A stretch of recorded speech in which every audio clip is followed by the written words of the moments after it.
Assalamu alaikum dear students, welcome to Introduction to Bioinformatics class. I am Marixa and today this is our 7th lecture. Okay, first we should look into the recap.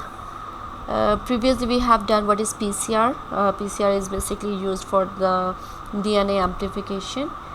We have also studied history and what are the principles of PCR. Then we have also watched through the steps of PCR.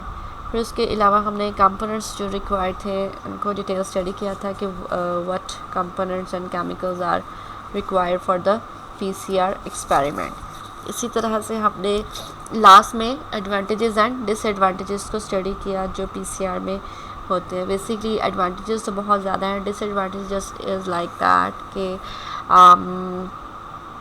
जो PCR है वो क्या होना चाहिए कि known DNA molecule के लिए होना चाहिए, अननोन के लिए नहीं होना चाहिए। ठीक है, it happens in the general PCR. Okay, आज हम क्या करेंगे, पीसीआर प्राइमर डिज़ाइनिंग और टूल्स जो हैं उनके देख लेंगे। बायोइन्फॉर्मेटिक्स टूल्स कौन से हैं जो हम प्राइमर डिज़ाइन करते हैं। ठीक है, फिर हम उसके अलावा टाइप्स ऑफ पीसीआर देख लेंगे, रियल टाइम पीसीआर को स्टडी कर लेंगे कि उसमें जो क्या स्टेप्स होते हैं। वैसे तो बहुत सारे पीसीआर की टाइप्स हैं, मेथड्स हैं जो यूज़ हो रहे हैं। ठीक है, और डिफरेंट टाइप्स ऑफ पीसीआर के लिए डिफरेंट मेथड्स यूज़ होते हैं। तो हम आज रियल टाइम पीसीआर को देखेंगे और प्राइमर डिज़ाइनिंग के जो टूल्स यूज़ होते हैं, बायोइन्फॉर्मेटिक्स टूल्स प्राइमर डिज़ाइनिंग के लिए, उनको देख लेंगे, उनके कौन कौन से नेम्स हैं। और लैब सेशन में हम लोग उन टूल्स को फिर यूज़ करके तो प्राइमर प्रेडिक्ट कर सकते हैं। ठीक है, ओके। तो primers dictate the successfulness of a PCR. जो हमने प्राइमर डिज़ाइन करना है उस पर डिपेंड कर रहा होता है कि पीसीआर का जो एक्सपेरिमेंट है वो सक्सेसफुल हुआ है या नहीं हुआ। ठीक है, जैसे कि मैंने आपको बताया था कि जो पीसीआर है जो पीसीआर के स्टेप्स परफॉर्म हो रहे होते हैं प्राइमर पर डिपेंड कर रहे होते हैं। अगर हमने फॉर एग्जांपल ये वाला टारगेट, ये हमारा टेम्पलेट है जिसको हमने कॉपी करना है, अब जो प्राइमर है वो एग्जैक्टली यहीं पर जाकर बाइंड करे ना, इससे पहले या किसी और जगह पर जाकर बाइंड करेगा तो वहाँ से एक्सटेंशन स्टार्ट हो जाएगी, तो वो तो अनवांटेड रीजन होगा। ठीक है, तो प्राइमर हम ऐसा डिज़ाइन करें कि वो एग्जैक्टली सेम जगह पर जाकर जो है बाइंड करें, मीन्स दैट कि उसके अपने कॉम्प्लीमेंट्री सीक्वेंस के साथ बाइंड करें। ठीक है, वहाँ से फिर जो एक्सटेंशन है वहाँ पर परफॉर्म होगी। तो it is very much important कि जो प्राइमर है वो बेस्ट होना चाहिए, और वो प्राइमर ही डिक्टेट करता है हमारा जो पीसीआर एक्सपेरिमेंट है वो सक्सेसफुल हुआ है या नहीं। यानी कि वो अनवांटेड प्रोडक्ट तो प्रोड्यूस नहीं कर रहा, अनवांटेड रीजन्स को कॉपी तो नहीं कर रहा। अगर वो सही जगह पे कॉपी कर रहा है तो तब हमारा एक्सपेरिमेंट जो है वो सक्सेसफुल है।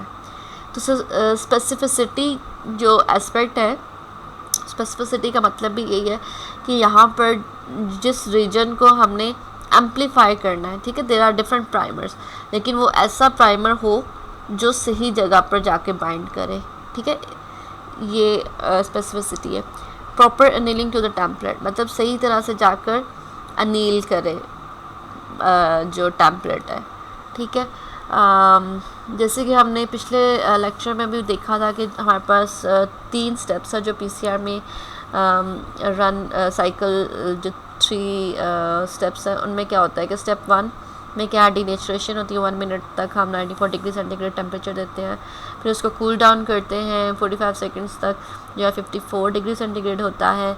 2 तरह के प्राइमर्स होते हैं, फॉरवर्ड और रिवर्स, जो कि दोनों टेम्पलेट्स के साथ जाकर बाइंड करेंगे फॉरवर्ड और रिवर्स डायरेक्शन में। ठीक है, और जो एक्सटेंशन है वो 5 से 3 प्राइम एंड की तरफ होगी। ठीक है, कभी भी 3 से 5 एंड की तरफ नहीं होगी, 5 से 3 एंड प्राइम की तरफ जो है एक्सटेंशन होगी। रिवर्स में भी इसी तरह से, फॉरवर्ड में भी। This is reverse direction and this is the forward direction. अच्छा, फिर जो थर्ड स्टेप है वो एक्सटेंशन है। There are different types of, there are different 4 DNTPs। ठीक है, ATGCs जो है वो ओनली DNTPs लाइक A और T और G, C जो बिल्डिंग यूनिट्स हैं वो चाहिए हमें, और उन्हीं के थ्रू जो है एक्सटेंशन होगी। और टैग पॉलीमरेज क्या करेगा, इन्हें बाइंड करेगा जहाँ पर उसकी एग्जैक्ट पोजीशन होगी। ठीक है। तो ये अब आप देख सकते हैं 5 से 3 प्राइम की तरफ, 3 एंड की तरफ जो है क्या हो रहा है, एक्सटेंशन हो रही है।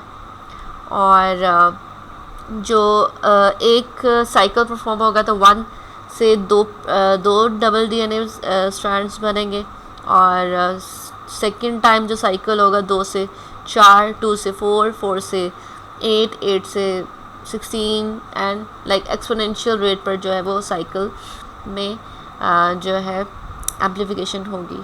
तो हम मैक्सिमम जो स्टेप्स परफॉर्म कर सकते हैं 30 से 40 साइकिल्स तक जो है हमारी कंसंट्रेशन इतनी हो जाएगी कि हमें मतलब एक जो ग्राफ में अगर हम देखें तो एक स्टेशनरी स्टेज आ जाती है। ठीक है, एक दफ़ा एक्सपोनेंशियल रेट होता है और सेकंड जो एक स्टेज ऐसी आएगी जहाँ पर आप जितना मर्ज़ी पॉलीमरेज, जितना मर्ज़ी आप जो है स्टेप्स परफॉर्म करने की कोशिश करें, उस स्टेप से आगे वो स्टेप्स नहीं परफॉर्म होंगे। ठीक है, स्टेशनरी स्टेज आ जाती है।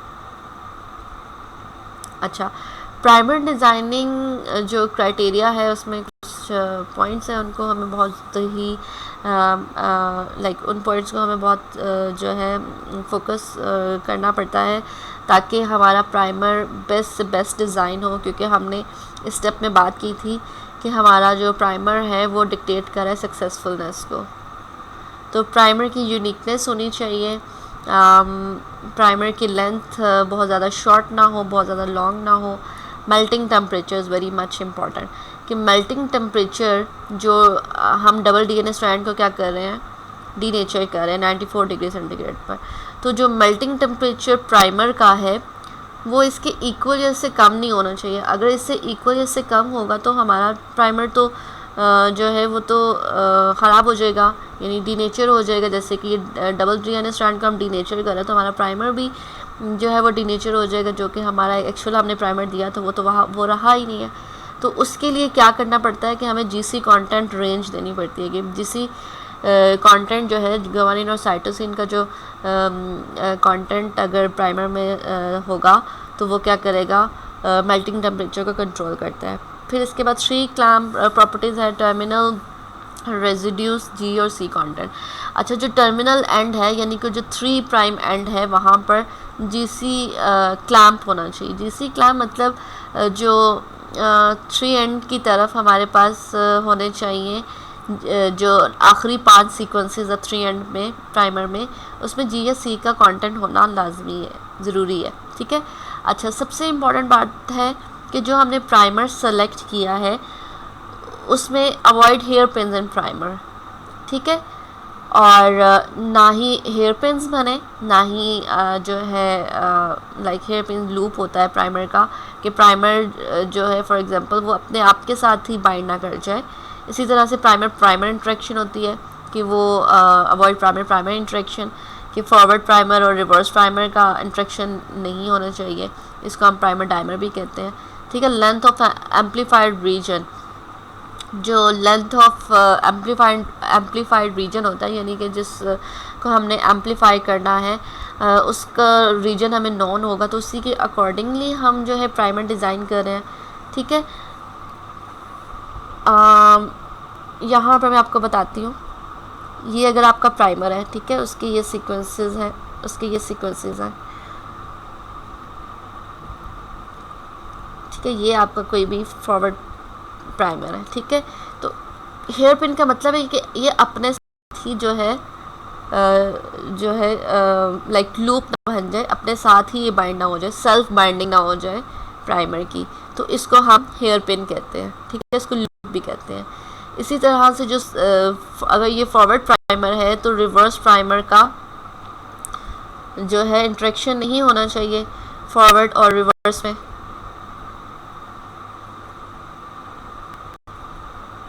ठीक है, इसमें क्या है कि इन दोनों का आपस में इंटरेक्शन नहीं होना चाहिए, इसको अवॉइड करना चाहिए। ठीक है, इसका मतलब ये है कि फॉरवर्ड का कॉम्प्लीमेंट्री सीक्वेंस रिवर्स में नहीं होना चाहिए। ठीक है, फॉरवर्ड अगर कोई फॉरवर्ड है या रिवर्स प्राइमर है तो उसका आपस में सेल्फ बाइंडिंग नहीं होनी चाहिए। तो ये होती है हेयर पिन और प्राइमर इंटरेक्शन। ठीक है, लेंथ के बारे में भी डिस्कस कर लिए। मेल्टिंग टेम्परेचर कंपैटिबिलिटी होनी चाहिए कि दोनों प्राइमर्स की एक तो प्रॉपर्टी सेम होनी चाहिए, दूसरा मेल्टिंग टेम्परेचर जो है वो जीसी कंटेंट जो है उसको कंट्रोल करता है। Again we can see general rules for primer designing, जो हमने पहले क्राइटेरिया से देखा है वो सेम हम इसको रिपीट कर लेते हैं कि primer length is very much important, कि बहुत ज़्यादा लॉन्ग बहुत ज़्यादा शॉर्ट नहीं होनी चाहिए। प्राइमर मेल्टिंग टेम्परेचर कंट्रोल होना चाहिए, और प्राइमर अनीलिंग टेम्परेचर, प्राइमर का अपना मेल्टिंग टेम्परेचर और अनीलिंग टेम्परेचर स्टेबल होना चाहिए। जीसी कंटेंट होना चाहिए, जीसी क्लैम्प का मैंने आपको बताया कि 3 एंड में लास्ट 5 बेसिस में जीसी कंटेंट मस्ट होना चाहिए। हेयर पिन से अवॉइड करना चाहिए, सेल्फ डायमर नहीं होना चाहिए, क्रॉस डायमर यानी कि फॉरवर्ड और रिवर्स प्राइमर का क्रॉस डायमर नहीं होना चाहिए। सेल्फ मतलब प्राइमर का खुद के साथ सेल्फ डायमर नहीं बनना चाहिए, ठीक है। फिर repeats and runs and 3 and stability है कि 3 एंड की स्टेबिलिटी होगी तो तभी तो वहाँ से एक्सटेंशन होगी। Avoid template secondary structure, avoid cross homology, तो ये सब जो है general rules for primer designing है। अच्छा, again you can see optimal primer length में हमारे पास 18 to 24 base pair for general applications होता है, और अगर मल्टीप्लेक्स पीसीआर अगर हमने करना है तो वो 30 से 35 बेस पेयर्स होना चाहिए। जनरल एप्लीकेशन मीन्स कि आप एक ही जो है जो टारगेट डीएनए टारगेट रीजन है उसे आप एम्पलीफाई कर रहे हैं, ठीक है। मल्टीप्लेक्स पीसीआर होता है कि जिसके अंदर आप एक से ज़्यादा डीएनएस को मल्टीपल डीएनए आप देते हैं ताकि वो से जो है वन टाइम पे आप मल्टीपल डीएनएस को जो है उसकी कॉपी कर सकें। तो उसमें जो पीसीआर है उसकी लेंथ 30 to 35 बेस पेयर होनी चाहिए।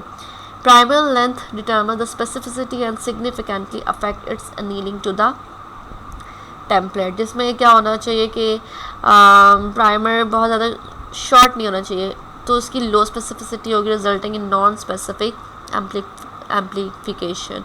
अगर प्राइमर बहुत ज़्यादा शॉर्ट भी होगा तो भी जो है नॉन स्पेसिफिक रीजन पर जो है उसकी एम्पलीफिकेशन हो जाएगी, जो कि अनवांटेड डीएनए रीजन होगा, वो हमारे किसी काम का नहीं होगा। टू लॉन्ग होगा तो भी decrease the template binding efficiency, लंबा जितना प्राइमर होगा तो बाइंडिंग एफिशिएंसी कम हो जाएगी at normal annealing temperature due to the higher probability of forming secondary structure such as hairpin. So like वो जो है अगर टू लॉन्ग होगा तो वो अपने साथ ही क्या होगा, हेयर पिन यानी कि वो अपनी ही बाइंडिंग कर लेगा अपने साथ, सेल्फ बाइंडिंग, ठीक है, जिसे हम सेल्फ डायमर भी कहते हैं। ऑप्टिमल मेल्टिंग टेम्परेचर जो है 52 से 60 डिग्री है, और मैक्सिमम 65 भी हो सकता है, ठीक है। और temperature melting temperature is the temperature at which 50% of the DNA duplicate dissociates to become single strand. जैसे कि डीएनए डबल हेलिक्स स्ट्रैंड जो होते हैं वो क्या होते हैं कि डिसोसिएट होते हैं, डीनेचर होते हैं, ठीक है। That is the melting temperature.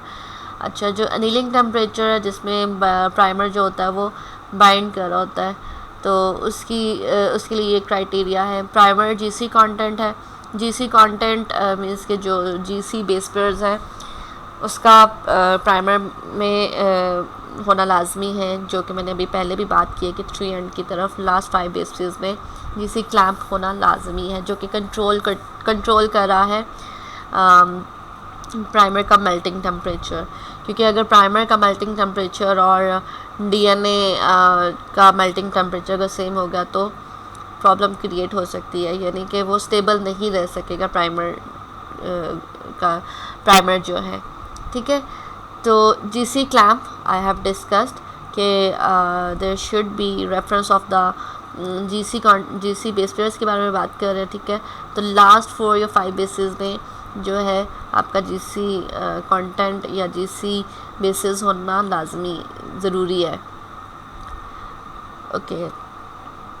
अच्छा, हेयर पिन्स भी हमने डिस्कस कर लिया कि हेयर पिन जो है वो लूप क्रिएट करता है, ख़ुद के साथ ही बाइंडिंग करता है। सेल्फ डायमर भी हम इसको कहते हैं। क्रॉस डायमर मीन्स के जो है फॉरवर्ड और रिवर्स डायरेक्शन प्राइमर्स जो हैं वो आपस में बाइंड ना कर सके। Runs means long runs increases miss priming potential है, और रिपीट्स जो है इंक्रीजेज मिस प्राइमिंग पोटेंशियल। अगर लॉन्ग होगा तो भी जो है वो मिस प्राइमिंग कर रहा है, यानी नॉन स्पेसिफिक अनीलिंग कर रहा है प्राइमर। और रिपीट्स में मतलब जो कंसेक्टिव डाइन्यूक्लियोटाइड सीक्वेंसेस है, मतलब अगर फॉर एग्जांपल ए की बात हो रही है तो वो रिपीटेड होंगे तो भी मिस प्राइमिंग होगी, किसी और जगह जाकर जो है वो अनीलिंग हो जाएगी प्राइमर की। ठीक है। Specificity, cross homology and avoid non specific amplification. Specificity को हमने जो है हमारा टारगेट है कि हमारा जो प्राइमर है वो एग्जैक्ट जगह जाकर जो है सीक्वेंस के साथ बाइंड करे। क्रॉस होमोलॉजी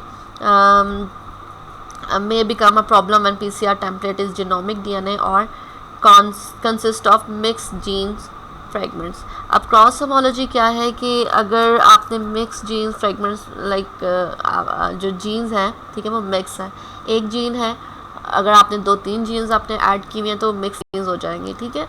तो उसमें क्या होगा कि जो प्राइमर है वो किसी और जीन्स पर जाकर बाइंड कर जाएगा। तो हमारा जो मेन पर्पस है कि हम किसी एक जीन पर काम करें तो हम उसी के लिए काम करें। मतलब अगर डिफरेंट करेंगे तो उसके जीन्स ऑब्वियसली उसका कुछ ना कुछ कंटेंट तो सिमिलर होगा, तो वो हमारा अनवांटेड एम्प्लीफिकेशन होने के चांसेस है जो कि हमें अवॉइड करना है। Avoid non specific amplification. तो blasting PCR primers against NCP and non redundant sequence database is common way to avoid designing primer. तो हमारे पास NCBI में ब्लास्ट PCR प्राइमर है जिसको हम यूज़ करके क्या कर सकते हैं कि बेस्ट प्राइमर्स जो है वो जनरेट कर सकते हैं। जो हम ये वाले स्टेप्स जो है हम लैब में करेंगे इंशाल्लाह। Okay, these are some resources for general purpose PCR primer designing. हम प्राइमर डिज़ाइन कर सकते हैं व्हाइल यूजिंग दीज टूल्स। इसके अलावा भी बहुत सारे टूल्स हैं, लेकिन हम इनमें से we are just discussing here.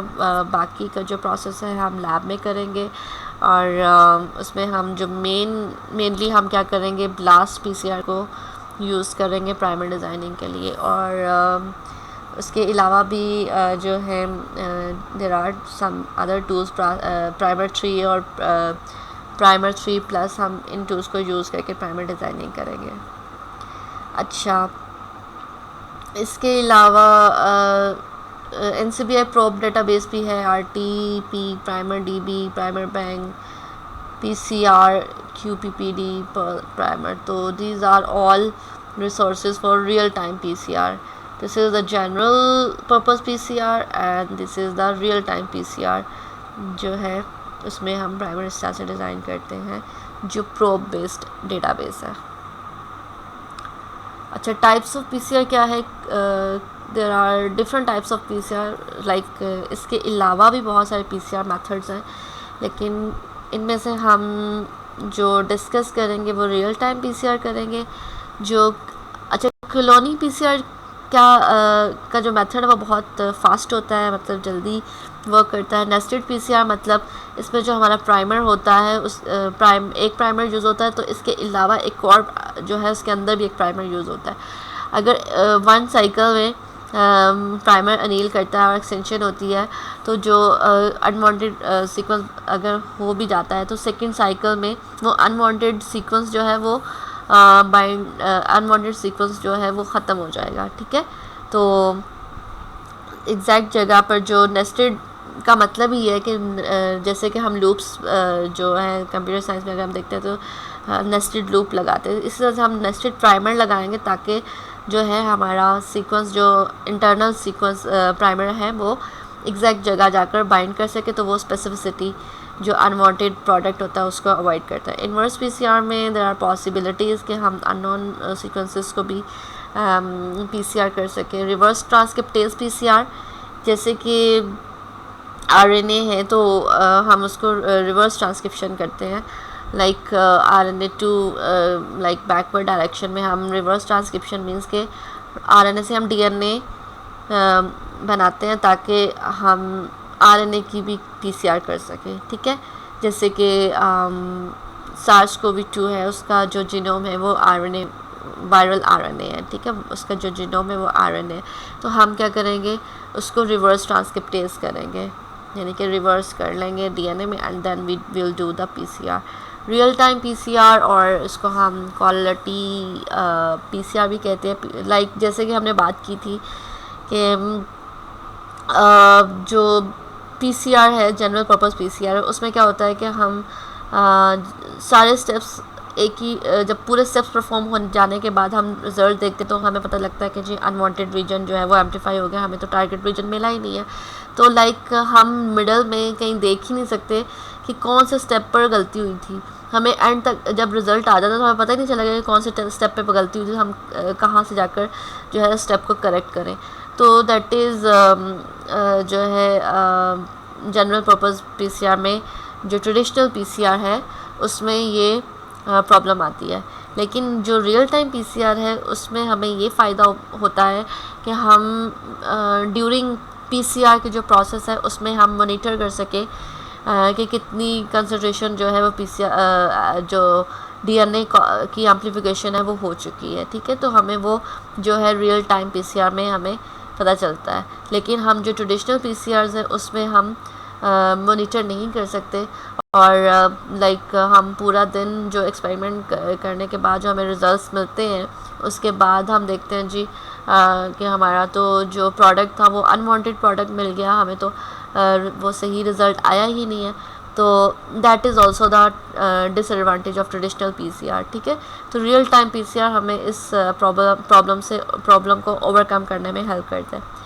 Multiplex PCR जो यूज़ होता है वो एक से ज़्यादा डीएनए की कॉपीज़ आप अगर करना चाहें तो आप मल्टीप्लेक्स पीसीआर का मेथड यूज़ करते हैं। फिर इसके अलावा हॉट स्टार्ट पीसीआर है, टचडाउन पीसीआर है, तो देयर आर डिफरेंट मेथड्स। ठीक है, तो जिसमें से जस्ट मैंने ये वाले एनलिस्ट किए हैं और इसमें से हम रियल टाइम पीसीआर और क्वालिटी पीसीआर को डिस्कस करेंगे अभी।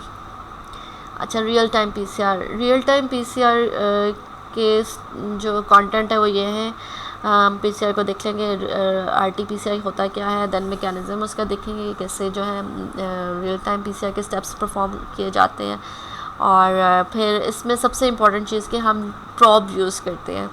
प्रॉब बेसिकली क्या करता है कि इन्वेस्टिगेट करता है। जैसे कि कोई वुंड है, इंटरनल वुंड है, तो हम जो है वो प्रॉब इन्वेस्टिगेशन यूज़ की जाती है। ठीक है, फिर हम इसी के रियल टाइम पीसीआर के भी एडवांटेजेस और डिसएडवांटेजेस हैं। अच्छा, रियल टाइम पीसीआर की जो डेफिनेशन है उसमें सेम थिंग वही है कि हमने कोई चेंज नहीं है। हम क्या करेंगे, पीसीआर में कॉपीज़ ही बनाएंगे डीएनए की, जो मॉलिक्यूलर डीएनए है हम उसी की कॉपी बनाएंगे। Real time PCR is laboratory technique of a molecular biology based on polymerase chain reaction. ठीक है, इसमें भी वो पॉलीमरेज चेन रिएक्शन ही हो रहा है लेकिन रियल टाइम होगा, जिसमें क्या होगा कि हम मॉनिटर कर सकते हैं। It monitors the amplification of a targeted DNA molecule during the PCR. ठीक है, जो पीसीआर का प्रोसेस हम स्टेप्स एक्सपेरिमेंट कर रहे हैं तो हम उसमें एम्प्लीफिकेशन जो टारगेटेड रीजन की हुई है उसको हम ड्यूरिंग पीसीआर एक्सपेरिमेंट के, अभी प्रोसेस कंप्लीट नहीं हुआ, हम जो 1 साइकिल 2 साइकिल में हम क्या कर सकते हैं उसको मॉनिटर कर सकते हैं कि अभी कितने साइकिल्स हो चुके हैं और कितना जो है वो टारगेट डीएनए जो है वो कॉपीड लाइक उसकी एम्प्लीफिकेशन हो चुकी है। ठीक है, and not as it ends in conventional PCR. तो इसको हम क्वालिटी पीसीआर भी कहते हैं। अच्छा, 2 तरह के जो है मेथड्स रियल टाइम पीसीआर में यूज़ होते हैं। एक fluorescent dye based real time PCR है और एक DNA probe based real time PCR है। फ्लोरेसेंट का क्या काम है, फ्लोरेसेंट का क्या काम है? बेसिकली फ्लोरेसेंट नाम से ही इसके पता चल रहा है कि जो डाई है फ्लोरेसेंट वो लाइट एमिट कर रहा है। लाइट एमिट कहाँ करेगा? जहाँ पे उसको डीएनए डबल स्ट्रैंड मिलेगा। अब देखिए, ये हमारे पास पहला जो हमारा टेम्पलेट है, टारगेटेड रीजन है जिसको हमने एम्पलीफाई करना है, वो क्या है? वहाँ पर फ्लोरेसेंट ने क्या किया है कि बताया कि यहाँ पर ये रीजन है। हालांकि हमें ये इस स्टेप पर नहीं चाहिए था, हमें तो तब चाहिए जब बहुत सारी कॉपीज़ हो जाए और हमें बताया कि ये कॉपीज़ पर जो है डीएनएस जो है यहाँ पर ये बन चुके हैं। ठीक है, तो हम क्या करेंगे, लाइक जो फ्लोरेसेंट है वो हमें बता रहा होता है कि ये डीएनए है। ठीक है, लेकिन यहाँ क्या होगा जैसे कि ये डबल डीएनए स्ट्रैंड है, टेम्पलेट है, यहाँ पर भी वो लाइट एमिट कर रहा है। डीनेचर हुआ, डीनेचर में वो क्या हुआ कि 2 स्ट्रैंड अलग हो गए, यहाँ पर कोई लाइट एमिट नहीं होगी।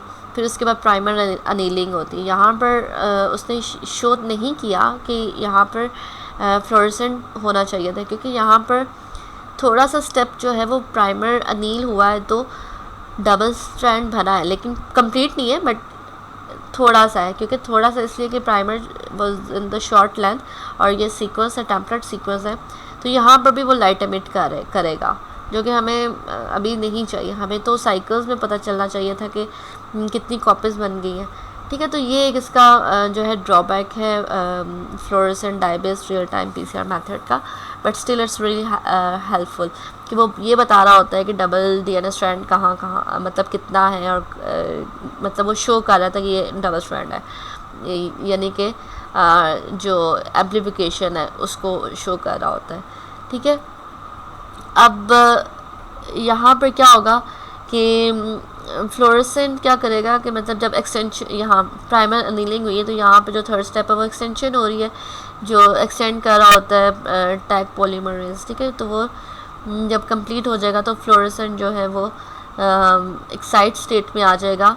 इस स्टेट को हम कहते हैं ग्राउंड स्टेट, जहाँ जब लाइट एमिट नहीं कर रहा होता वो अपनी फ्लोरेसेंट जो डाई होता है वो लाइट एमिट नहीं करता, इसको हम ग्राउंड स्टेट कहते हैं। ठीक है, और एक्साइट स्टेट जब लाइट एमिट कर रहा होता है, बता रहा होता है, शो कर रहा होता है कि ये डीएनए स्ट्रैंड यहाँ पर की प्रेजेंस को बता रहा होता है। ठीक है, ये था fluorescent dye based real time PCR, लेकिन इसका थोड़ा सा ड्रॉबैक ये है कि वो डबल डीएनए जो टेम्पलेट स्ट्रैंड है उस पर भी लाइट एमिट कर रहा है, और अनीलिंग पर भी जब प्राइमर ऐड हो रहा है तब भी लाइट एमिट कर रहा है कि ये भी है, लेकिन हालांकि वो कंप्लीट स्ट्रैंड तो नहीं था ना, तो इस वजह से that is the drawback of fluorescent dye based real time.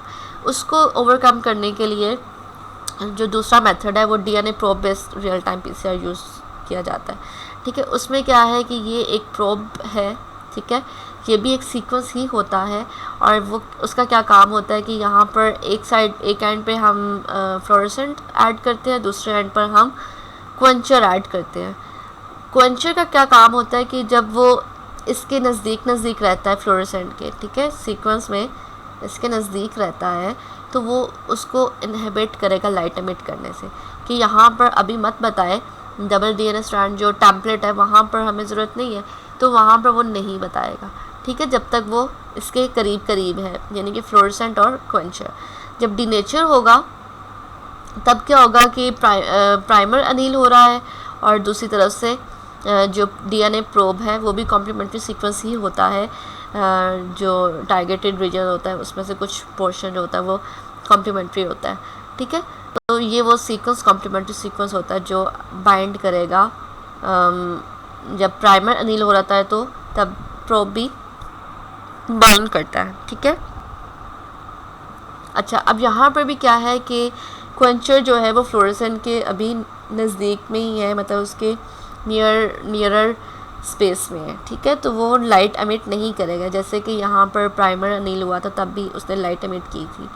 ठीक है, अब जो नेक्स्ट स्टेप है प्राइमर एक्सटेंशन, तो जब टैग पॉलीमरेज क्या करेगा, डीएनटीपीज जो एक्सटेंशन करेगा डीएनटीपीज को यूज़ करते हुए, तो जब वो प्रोब तक पहुँचेगा तो वो कट कर देगा फ्लोरेसेंट को इस प्रोब में से। ठीक है, यहाँ से प्रोब भी निकल जाएगा और फ्लोरेसेंट भी, और अब यहाँ पे क्वेंचर अलग हो गया। अब क्या है, क्वेंचर जो है वो फ्लोरेसेंट को इनहिबिट नहीं कर सकता कि वो लाइट एमिट ना करे। ठीक है, अब और हमें चाहिए भी यहाँ पर ही था कि जब कॉपी कंप्लीट हो गई है तो वहाँ पर जो है वो फ्लोरेसेंट जो है लाइट एमिट करे। तो जस्ट इतना सा डिफरेंस है और इतना सा काम था डीएनए प्रोब का, जिसने उसको क्वेंचर ने फ्लोरेसेंट को लाइट एमिट करने से रोका। लेकिन यहाँ पर क्या था कि लाइट एमिट हो रही थी टेम्पलेट में भी, अनीलिंग पर भी, एंड देन कॉपीज़ में भी, तो वो हम डिफ्रेंशिएट नहीं। और इसका एक और नुकसान ये होता है कि फ्लोरेसेंट अगर कोई अनवांटेड प्रोडक्ट भी जो है वो एम्पलीफाई होगी तो वहाँ पर भी जो है जो फ्लोरेसेंट है वो लाइट एमिट कर देगा। तो ये एक बहुत बड़ा ड्रॉबैक था फ्लोरेसेंट डाई बेस का, but still it was helpful and working लेकिन उसके लिए जो इस प्रॉब्लम को ओवरकम करने के लिए DNA probe based real time PCR use किया गया था। अच्छा, अब ये साइबर ग्रीन डिटेक्शन है, इसी तरह से टेकमैन प्रोब डिटेक्शन है। बेसिकली ये कंपनीज़ के नाम है, साइबर एंड टेकमैन, ये ट्रेडमार्क है। इन कंपनीज़ ने फ्लोरेसेंट डाइबिस को साइबर ग्रीन डिटेक्शन है फ्लोरेसेंट डाइबिस जो है मेथड को यूज़ किया था, जिसमें क्या हुआ था, डिनेचर हुआ एंड फ्लोरेसेंट ने लाइट एमिट की। प्राइमर अनील हो रहा है लेकिन यहाँ पर भी लाइट एमिट कर रहा है। यहाँ पे डबल डीएनए स्ट्रैंड है, वहाँ पर जो टेम्परेट सीक्वेंस है वहाँ पर भी फ्लोरेसेंट जो है वो लाइट एमिट कर रहा है। और एक्सटेंशन जब होती है तब भी लाइट, हमें यहाँ फर्स्ट और सेकंड स्टेप में तो लाइट एमिट नहीं करवानी थी, यानी कि वहाँ हमने वो वहाँ चाहिए ही नहीं था, तो थर्ड स्टेप में चाहिए था। थर्ड स्टेप में जहाँ पर कॉपीज़ कंप्लीट हो जाती हैं, लाइक 1 से 2 वन साइकिल में 1 डबल डीएनए स्ट्रैंड से 2 कॉपीज़ बनती है, ठीक है, वहाँ पे लाइट एमिट कर रहा था। तो ये साइबर ग्रीन डिटेक्शन मेथड में फ्लोरेसेंट डाइबिस यूज़ हो रहा है। ये टेकमैन प्रोब बेस्ड डिटेक्शन है। बेसिकली जो प्रोब का काम होता है वो इन्वेस्टिगेशन होता है, ठीक है। इन्वेस्टिगेट मीन्स कि वो फाइंड करे कि कहाँ पर जो है एम्प्लीफिकेशन हुई है, तो वहाँ जाकर क्या करे कि फ्लोरेसेंट जो है वो लाइट एमिट करता है। अच्छा, यहाँ पर डिनेचुरेशन हुई है, क्वेंचर है, प्रोब जो सीक्वेंस कॉम्प्लीमेंट्री सीक्वेंस है जो अभी बाइंड करेगा, और फ्लोरेसेंट मटेरियल होता है, एक एंड पे फ्लोरेसेंट है, दूसरे एंड पे क्वेंचर है। अच्छा, प्राइमर डिनेचुरेशन हुई, प्राइमर अनील हुआ, प्राइमर अनील हुआ तो यहाँ से प्रोब भी जो है वो बाइंड किया है। तो यहाँ पे प्राइमर अनीलिंग और प्रोब हाइब्रिडाइजेशन, मतलब दो जो है प्रोब और प्राइमर दोनों बाइंड कर रहे हैं, ठीक है। अब जब एक्सटेंशन होगी, ये आपको जो पर्पल कलर का नज़र आ रहा है दैट इज़ पॉलीमरेज, जो कि टैग पॉलीमरेज है। जब एक्सटेंड करता है तो वो डीएनटीपीज़ को ऐड कर रहा होता है, ठीक है। तो जब डीएनटी जो पॉलीमरेज है जब प्रोब के नज़दीक पहुंचेगा तो वो फ्लोरेसेंट को यहाँ से निकाल देगा, ठीक है। तो अब फ्लोरेसेंट जो है वो आइसोलेट हो गया है, रिलीज़ हो गया है, और यहाँ पर जो फ्लोरेसेंट है जब कॉपीज़ कंप्लीट हो जाएंगी तो वो शो करेगा कि यहाँ पर डीएनए की प्रेजेंस है। अच्छा, types of real time PCR probe cyber green dye, again you can see this is denaturation। यहाँ पे जो है denaturation से पहले जब DNA strand डबल हेलिक्स था तब लाइट एमिट कर रहा है, फिर अनीलिंग में प्राइमर ऐड हो रहा है तो तब लाइट एमिट कर रहा है, ठीक है। लेकिन हमें यहाँ पर नहीं चाहिए था, ठीक है, हमें एक्सटेंशन पर चाहिए था कि वो फ्लोरेसेंट लाइट एमिट करे। अच्छा, ये है टेकमैन प्रोब, डिनेचुरेशन हुई, क्वेंचर प्रोब रिपोर्टर है, ठीक है, यहाँ पर लाइट एमिट नहीं करेगा जब तक क्वेंचर जो है वो फ्लोरेसेंट के नज़दीक है, ठीक है। फिर प्रोब हाइब्रिडाइजेशन हो रही है तो यहाँ पर भी क्या कहते हैं कि प्राइमर ऐड हुआ और सेकंड में जो है वो प्रोब ऐड हो रहा है, ठीक है। प्रोब स्टिल जो है क्वेंचर जो है फ्लोरेसेंट के नज़दीक तरीन स्पेस में है, इस वजह से वो क्वेंचर जो है फ्लोरेसेंट को लाइट एमिट करने से इनहिबिट करेगा, ठीक है। यहाँ पर भी लाइट एमिट नहीं हुई। अब एक्सटेंशन हुई, एक्सटेंशन होते होते जब टैग पॉलीमरेज जो है वो क्वेंचर फ्लोरेसेंट प्रोब जो डीएनए प्रोब है उसके नज़दीक पहुँचेगा तो वहाँ से वो फ्लोरेसेंट को कट डाउन कर देगा, उसको आइसोलेट कर देगा, ठीक है। तो जो फ्लोरेसेंट है वो क्या करेगा, ग्राउंड स्टेट से अब वो एक्साइट स्टेट में आ जाएगा, और वो जो है एक्साइट स्टेट में वो बताएगा कि कहाँ पर जो है डीएनए प्रेजेंट है, ठीक है। तो वो लाइट एमिट करेगा कि यहाँ इस जगह पर जो है डीएनए प्रेजेंट है। तो हम during PCR process real time में हम क्या कर सकते हैं कि फ्लोरेसेंस की वजह से जो डीएनए की एम्प्लीफिकेशन हुई है उसको देख सकते हैं कि कितनी एम्प्लीफिकेशन, कितनी कॉन्सेंट्रेशन जो है वो एम्प्लीफिकेशन की हो चुकी है। तो हम ये सब देख सकते हैं while using real time PCR, ठीक है। तो there are 2 types of methods of real time PCR, जिसमें साइबर ग्रीन और टेकमैन प्रोब जो हैं 2 ट्रेडमार्क्स हैं, 2 डिफरेंट मेथड। साइबर ग्रीन में हम फ्लोरेसेंट डाइबिस जो है यूज़ करते हैं मेथड, और टेकमैन प्रोब में हम डीएनए बेस प्रोब यूज़ करते हैं, जिसमें क्वेंचर और फ्लोरेसेंट का प्रोब जो होता है वो हम यूज़ करते हैं। ठीक है। अच्छा, जो साइबर ग्रीन है वो बहुत ही सिंपल है, और टैकमैन का जो पीसीआर मेथड है वो बहुत ही स्ट्रॉन्गर है, और स्पेसिफिसिटी है कि किसी भी तरह के नेगेटिव, मतलब यहाँ पर इन ऑपरेशन में अनवांटेड प्रोडक्ट की एम्प्लीफिकेशन के चांसेस है, बट इस केस में अनवांटेड प्रोडक्ट के चांसेस बहुत ही लो हैं। ठीक है। अच्छा, इसकी बहुत लोअर कॉस्ट है, और ये कॉम्प्लेक्स किस्म के इसके ऑपरेशंस हैं, तो इसके मेथड्स और इसमें जो भी मटेरियल यूज़ हो रहा है वो बहुत ही कॉस्टली है। ठीक है। और more suitable to relative of QPCR, और more suitable to absolute PCR. अच्छा, ये स्टेप तो जनरल जो मतलब 1 DNA के लिए यूज़ होता है, बट जो है टैकमैन प्रोब जो है वो परफॉर्म मल्टीप्लेक्स पीसीआर भी करता है। ठीक है। इसमें multiplex do not perform multiplex PCR, but TaqMan probe method जो है वो मल्टीप्लेक्स पीसीआर भी करता है, यानी कि एक से ज़्यादा DNA की भी कॉपी कर सकते हैं। मतलब जब डिफरेंट DNAs यूज़ कर रहे हैं और हम उनकी कॉपीज़ बना रहे हैं, तो हम उनको डिफरेंट कलर से जो है डिफ्रेंशिएट कर सकते हैं कि येलो अगर 1 के लिए है तो सेकंड DNA के लिए डिफरेंट कलर्स यूज़ करेंगे, थर्ड के लिए हम डिफरेंट कलर्स यूज़ करेंगे। ठीक है।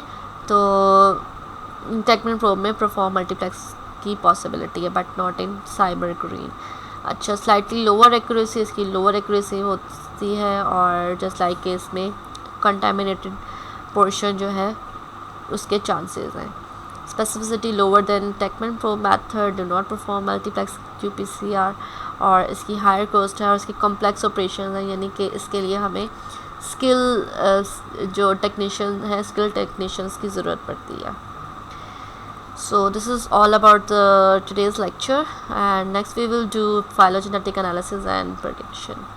Thank you.